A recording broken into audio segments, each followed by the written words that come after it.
Mês de maio, mês das mães, e hoje eu trouxe Filomena Alves para falar de um assunto delicado, que é ser filho de uma testemunha de Jeová, da qual eu não tenho contato. Eu trouxe exatamente ela porque é um assunto muito delicado e eu tenho muita dificuldade de falar sobre esse assunto porque eu me bloqueio a fim de tentar abafar um sentimento natural, que é o sentimento de filho para mãe. E assim, quanto mais o tempo passa, e é inevitável, porque volta e meia você acaba relembrando a sua mãe, mas você pensa várias coisas. Tempo que está passando, tempo que não volta mais, a oportunidade que eu poderia ter de estar abraçando, de estar curtindo momentos com ela, declarando momentos naturais de mãe, de filho para mãe. Mas infelizmente, por causa da doutrina das testemunhas de Jeová, que eles orientam que as pessoas que deixaram de ser testemunhas de Jeová, eles não tenham contato até que a pessoa caia em si, a fim de voltar e reconhecer que ali é a única organização verdadeira, algo que impossível acontecer no meu caso, já que eu não acredito mais nas interpretações bíblicas dos americanos, corpo governante, a Torre de Vigia de Bíblias e Tratados, com o nome Testemunhas de Jeová. Eu trouxe a Filomena justamente porque é um assunto que eu pouco me abro e eu acredito que eu compartilho um sentimento muito igual a muitas testemunhas de ex-testemunhas de Jeová que da mesma situação. É um sentimento de ter que matar, é um bloqueio que você cria para poder continuar, senão você não consegue. Você vai ficar remoendo. Eu tenho relatos de amigos de pais testemunhos de Jeová que eles falaram para os filhos que a mãe e o pai não estão mortos justamente para não... porque os avós sumiram, né? Então perdeu o contato. E é o meu caso. Meus pais se afastaram da minha vida justamente porque, além de ter deixado de ser testemunho de Jeová, eu, por discordar dessa doutrina, que eu acho que não tem nada a ver com Deus de amor, eles aí consideram você como apóstata, que é pior do que eu deixar de ser testemunho de Jeová. E como eu já disse, trouxe Filomena, e eu gostaria de saber o que ela acha dessas mães, dessa situação. Nós somos órfãos vivos, órfãos de mães vivas. O que você acha dessa situação? Olá, bem, Davi, juntando tudo que você já me comentou, já me relatou, eu sei que hoje você sofre muito essa falta e eu, como mãe também, posso te dizer que eu acredito que ela também sinta, tá? E tudo que eu já li, soube, a gente já conversou, assim como nos encontros, a mãe, ela tá fazendo algo para você e por você, achando que tá fazendo certo. Sim. Né? Então, a gente não tá aqui tentando justificar nada. Né? A gente está aqui relatando como que um ex-testemunha se sente em relação à sua mãe. Né? Hoje a gente, o meio social todo, né, vai estar comemorando no domingo o Dia das Mães. Não é uma comemoração que os TJs têm, né, porque eles se apartam de todas essas coisas sociais, que eu acho que tem a maneira de manipular o ser humano, né, tirar ele dessas festividades, dessa importância da família, já é uma característica já desta religião, né, que eu percebi, assim, diversas coisas, Natal, aniversário, quer dizer, O ser humano não curte o ser humano, ele tem que ficar voltado só para seguir as regras e fazer aquilo que eles determinam. Então, não é uma crítica, é um comentário, é assim que eles vivem, não é uma situação. Mas fala pra gente qual que é o sentimento que você tem quando você pensa na sua mãe.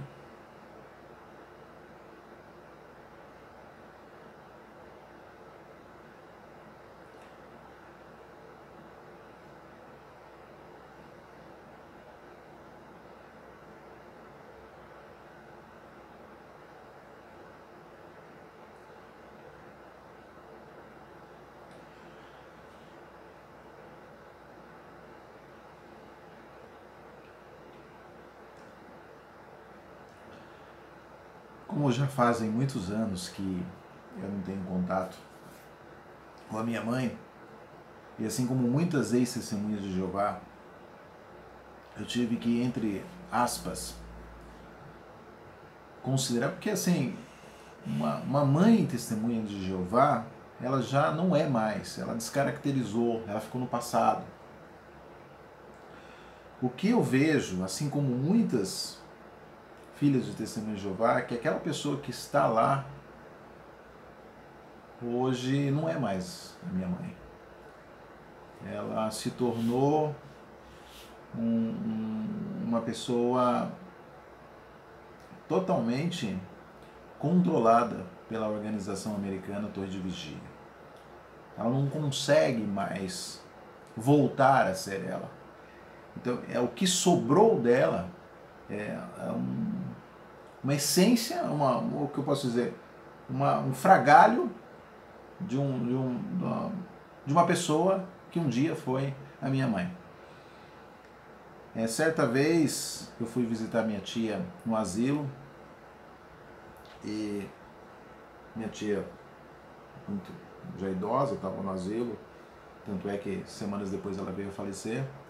A minha mãe passou por nós, passou por mim, por minha tia, atravessou o salão, atravessou o saguão do asilo e foi se dirigir a uma testemunha de Jeová que estava lá. Tá lá interna, começou a tocar violão para ela, tocou, foi embora, ignorou todos os outros idosos, ignorou a minha tia e foi embora. Quer dizer, para minha mãe, aquelas pessoas ali não significam nada, inclusive eu, que sou filho dela. Porque ela acredita tanto que é a verdade, que os outros em volta dela já não existem mais. Minha mãe, ela chegou a dizer que por nada ela pede o paraíso. Mesmo que, vírgula, ela tem que sacrificar toda a sua família, os filhos, e assim por diante. Então, quando eu penso na minha mãe, hoje, eu penso numa mãe do passado. Porque essa senhora agora, que faz uso de medicações antidepressivas, que ela não consegue mais ser ela. Já ficou tanto lá atrás, a característica de mãe, que eu sei que ela sofre, que ela acredita que um dia eu vou voltar a acreditar nas doutrinas do corpo governante, mas para ela é tão real aquilo que só o fato de pensar que aquilo possa ser mentira deve ser muito dolorido para ela. Ela quer acreditar que logo vai vir o Armagedon e que vai haver essa mudança para o paraíso, vai haver essa transformação.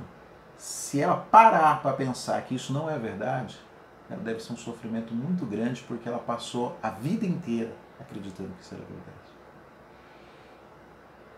Então, é isso, né? É uma coisa muito complicada de ambos os lados, porque acabou toda a naturalidade de família, não só na família próxima, mas também meu irmão, meus primos, tudo se afastaram, porque muitos dizem assim, não, mas deixa do jeito que está, é a fé deles, deixa do jeito, não fala nada. E aí, quando você questiona, eu vou falar alguns trechos aqui de situações para as pessoas entenderem o que acontece com a mente de uma mãe testemunha de Jeová.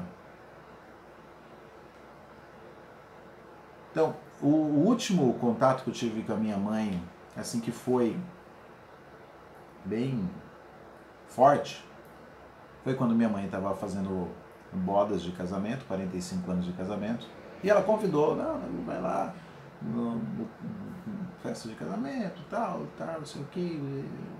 Eu fui.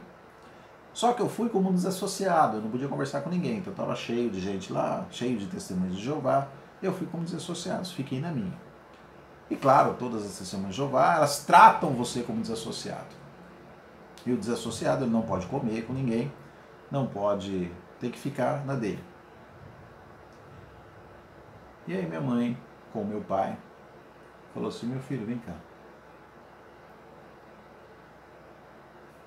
Me levou num quartinho lá, com uma despensa, pegou, abriu a Bíblia lá em 1 Coríntios capítulo 5, falando sobre a desassociação, que você sai de ter esse contato com o homem, e nessa época eu acreditava que era verdade. Então eu falei, não, eu sei da minha situação e tal, e é isso mesmo. E tal.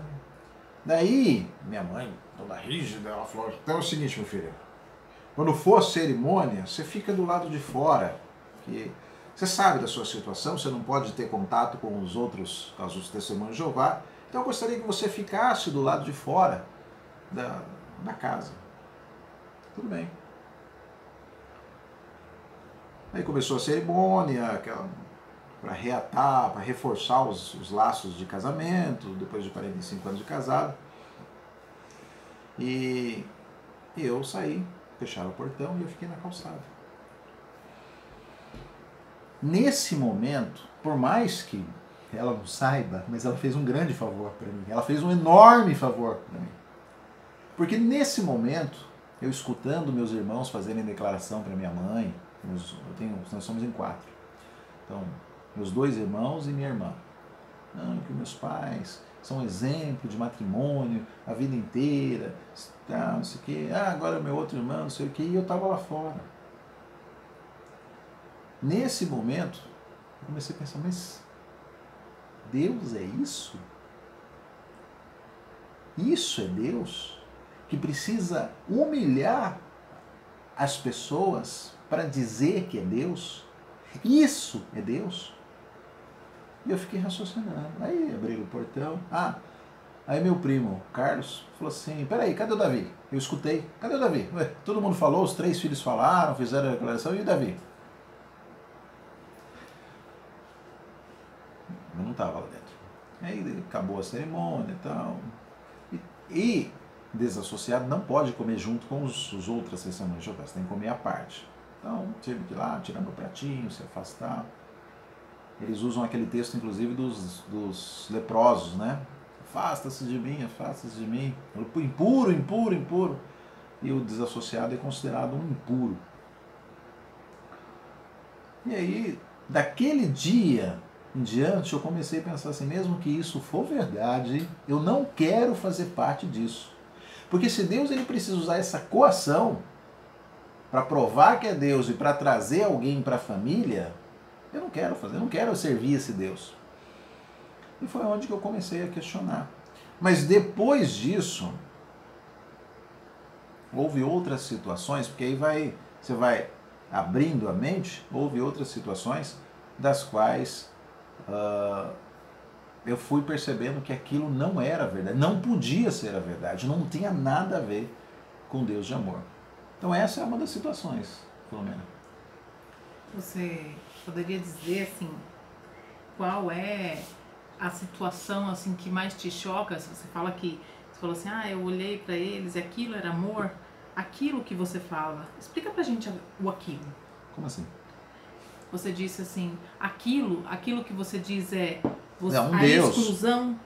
Um Deus que precisa colocar um filho para fora de casa, para provar que ele é Deus. Que Deus é esse? Isso não é Deus. Os meus pais fizeram isso com a minha tia. Os meus primos fizeram isso com a minha tia. convidaram ela para o casamento da filha dela, da neta dela, e na hora da cerimônia mandaram ela sentar na calçada. Para que a pessoa, você quer sentar de novo? Senta, você tem que se tornar testemunha de Jeová. Como você se concorda fosse uma que... conquista. Como se fosse o quê? Uma conquista. Você tem que conquistar isso. Sim, você... Porque eles usam, inclusive, aquele texto que quando uma pessoa ela se torna desassociado, é uma porca lavada que volta para o lamaçal e um cão que volta e come o seu próprio vômito. Aí, o que acontece? A pessoa é considerada como se fosse um porco. Você não pode ficar no meio do ser humano. Você fica do lado de fora. Agora, você acha que Deus ele precisa disso com bilhões de galáxias, com bilhões de coisas? Ele precisa fazer isso com o ser humano para provar que é Deus? Como essa conjectura que você usou, a gente podia estar imaginando, por exemplo, que Deus, né, nos dá o poder de nascer, lindos, puros, para aprender tudo, e ele fez esse universo, esse mundo todo, para que a gente passasse todas as privações para conquistar um lugar ao lado dele. E se não fizer o que é certo, é arremetido ao Armagedon. É destruído. É destruído no Armagedon. Os testemunhos de Jeová acreditam que a salvação, né, a prêmio é aqui na Terra, né, não é lá no céu, é aqui na Terra. Então, é isso, né, é uma barganha, porque você tem que fazer tal coisa para alcançar tal coisa, se você não fizer tal coisa, o Deus do Universo não vai dar aquilo que ele prometeu e você está simplesmente eliminado. E ainda ele tem uma organização, um CNPJ aqui na Terra, da qual, se você quiser fazer a vontade dele, ou você está nesse CNPJ, ou simplesmente nem a sua família você merece. Então, essas situações fazem você pensar que aquilo é um controle de mente, uma destruição de família, e não tem nada a ver com a verdade. Aquilo ali não tem nada a ver com Deus de amor. Bem, e houve outras situações também. A sua mãe, ela acredita, certo? Sei, acredita. Porque foi em algum momento da vida dela, ela achou que aquilo era o que ela queria seguir para a vida dela, né? Em determinado outro tempo você falou que seu pai era uma pessoa simples, e daí quando você era criança você sentia que eles eram, nossa, meus pais são especiais porque são testemunhas de Jeová, né? Então isso tudo é incutido na mente, tanto da pessoa quanto da criança, e assim vai até que você, como você falou, né? Deus é isso. Cara, tem gente que passa uma vida e não questiona isso. Agora, sua mãe foi uma boa mãe, sua mãe foi uma mãe cuidadora, e hoje você sabe que ela acumulou doenças, etc. E hoje você vê a sua vida como?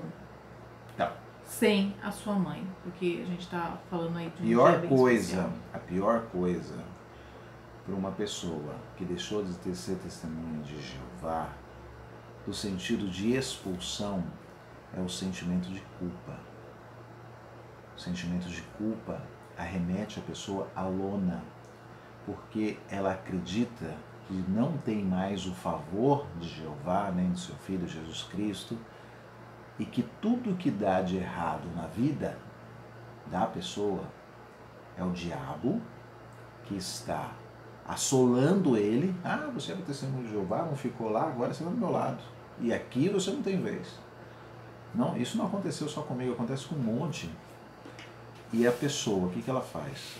Ela se joga de todo tipo de exageros, porque ela sabe que ela vai ser destruída. Então, muitos se drogam, muitos se... sexo promíscuo, preso e assim vai. Porque o sentimento de culpa é muito grande. Hoje em dia, em relação à minha mãe, eu espero que um dia ela acorde, mas é muito difícil. Eu nem sei se ela suportaria acordar, ver que aquilo tudo é uma manipulação. Até porque cada década que passa e o Armagedon não chega, é uma frustração muito grande para ela, da qual ela vai acumulando aquilo e vai se agarrando cada vez mais, acreditando que aquilo tem que ser verdade. Porque senão ela teria desperdiçado toda a vida dela para trás, inclusive o sentimento de culpa de ter abandonado os próprios filhos. Porque então ela precisa se autoafirmar, acreditando que aquilo é verdade. O tempo todo ela diz para ela, isso é verdade, isso é verdade, isso é verdade. Não é possível que o Davi esteja certo, não é possível que outras pessoas... Não é possível. Ela tem que acreditar. E ainda, não é possível que eu estava tão errado. Não é possível que eu estava tão errado. Porque, para mim, que ficou pouco tempo, já é frustrante saber que eu fiquei anos lá e aquilo não era verdade. Eu fiquei anos acreditando que aquilo era verdade e não era. Ainda mais para quem saiu acreditando que aquilo era verdade. E ficou mais de 20 anos ainda sem ser testemunho de Jeová, achando que aquilo era a única organização verdadeira. Muitos chegam a se matar, né? Sim, assim, a pessoa prefere morrer, do que não acreditar que aquilo é verdade. Não, então eu vou contar só mais uma situação. Eu tinha um amigo, como se fosse um irmão, a gente cresceu junto, como se fosse um irmão. A gente tinha muita afinidade.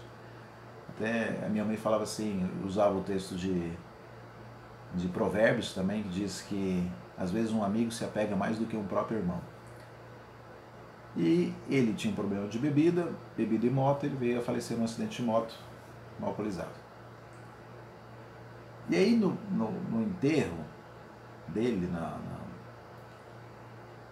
quando estavam guardando o corpo dele, quando estavam fazendo lá, a família dele é católica, então foi lá o padre, rezou ao terço, a Ave Maria, fez todo...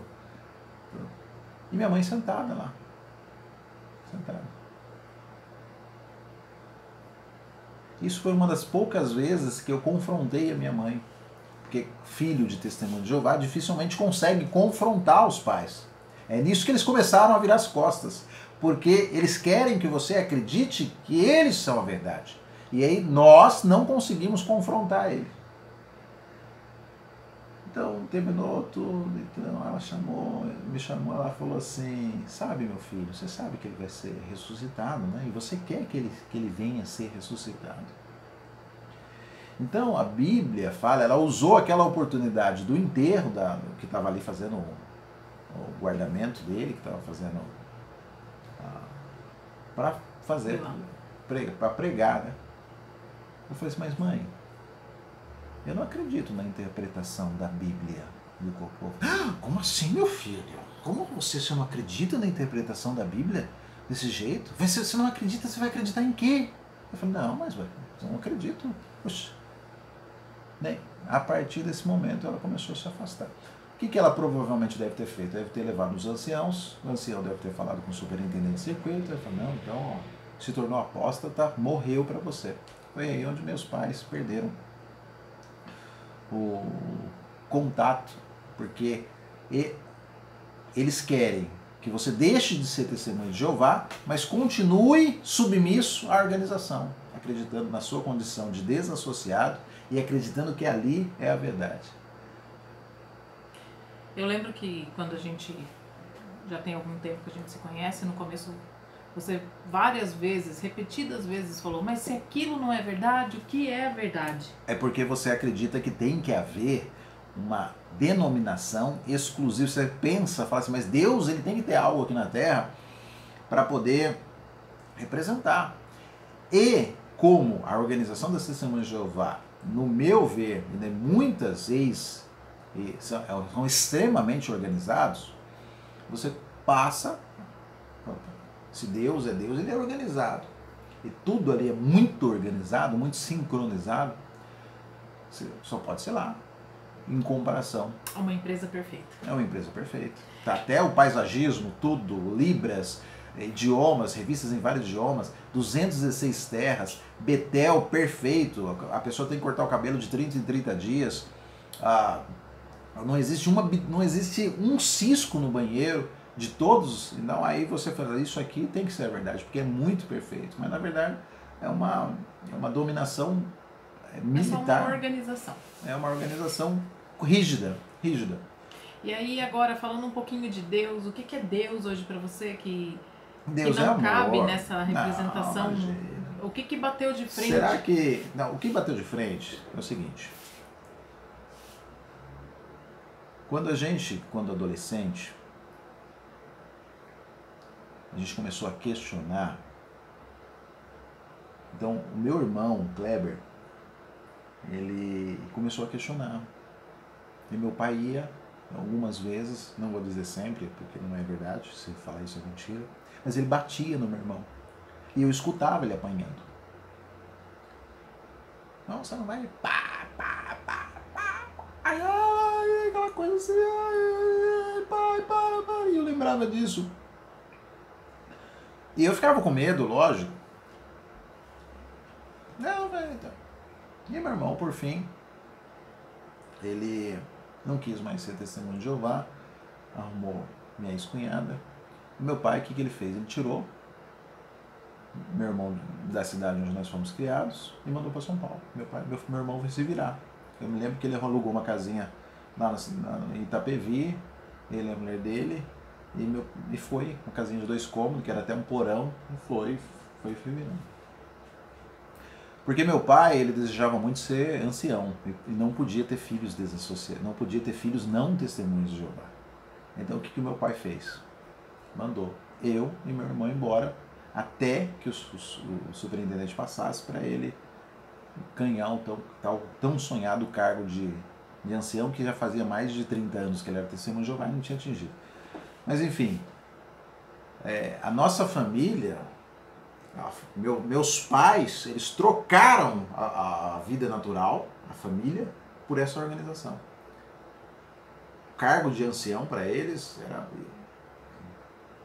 o máximo. E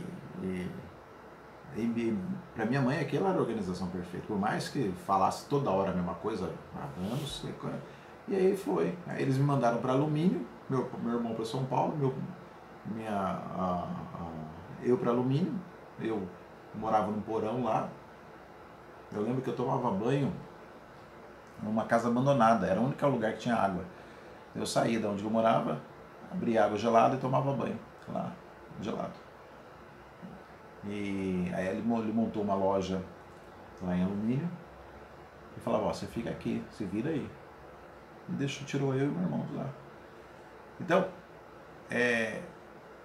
se eu for lembrar, essas coisas me trazem dor, porque um pai e uma mãe testemunha de Jeová, além de ser testemunha de Jeová, eles são cruéis.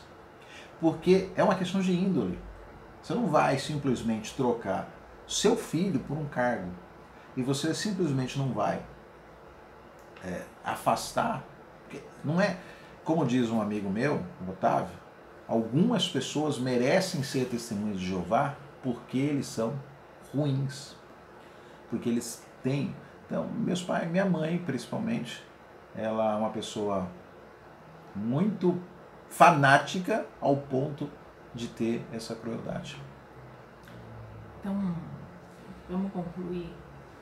Vamos falar coisa boa. Vamos dizer, sua mãe não é testemunha de Jeová. E fala pra ela o que você sente, o que você... Se eu tivesse uma mensagem para falar para minha mãe, mãe, ter dela hoje. Assim, infelizmente ou felizmente, não sei o que seria da nossa vida se não tivéssemos conhecido essa organização que fez tanto, talvez, não sei, vocês se aproximaram, um casal até, mas tiveram uma prosperidade financeira muito grande na cidade do interior, da qual vocês acreditam que foi o próprio Jeová que abençoou vocês, como meu pai diz, um semi-analfabeto que veio a ter várias lojas, carro, andava, e você acredita que isso é verdade, por conta de tudo que aconteceu? Até você fala, se isso não for a verdade, o que vai ser a verdade, essa prosperidade que teve? Mas eu gostaria, eu sonho, mãe, se eu pudesse abrir a sua mente e colocar lá dentro que Deus não tem nada a ver com esse Jeová das testemunhas de Jeová, que Deus é amor, que Deus é família, que Deus é união, que Deus é comunhão, que em nenhum momento ele precisa destruir uma família para provar que é Deus ou para trazer pessoas para ele. Ele não precisa coagir ninguém, ele não precisa colocar ninguém na calçada. Ele não tem uma organização exclusiva aqui na Terra. Ele vê todos como filhos, como uma família. E ele ama as pessoas como elas são, não como ele exige, obriga que as pessoas sejam. Eu penso que essa manipulação bíblica que o corpo governante das testemunhas de Jeová fez não tem nada a ver, inclusive, com a própria mensagem do Evangelho contido dentro da Bíblia, porque Jesus, ele viveu, pregou e viveu algo totalmente diferente disso. Portanto, mãe, se um dia você assistir esse vídeo, que eu espero que você assista, acorde, mãe, acorde e volte a ser minha mãe, e volte e me abrace. Não existe culpados ou não culpados, não existe certo ou errado, só existe a oportunidade de a gente usar o pouco tempo que resta para a gente voltar a ser mãe e filho. É isso. É isso. Então aqui a gente conclui que a organização, o Salão do Reino das Testemunhas de Jeová, usaram artimanhas, argumentos, conseguiram convencer famílias e mais famílias, milhares, de que ou anda junto, fazendo a mesma coisa, o que é uma forma de manipular a mente e condicionar ela a não sair fora, ou você não faz parte, você é abortado. Sim. Tá? Então, a gente fala para você hoje, presta atenção no que você escuta, porque eles têm um poder de convencimento, eles têm uma capacidade de envolver vocês, né? O que você, como mãe, assistindo um vídeo desse, pode estar sofrendo aí no futuro, você como filho, né? Alguns filhos, que nem aconteceu com a sua tia, né? Também não falam. Então, tomem cuidado. Mães, pais. Obrigado.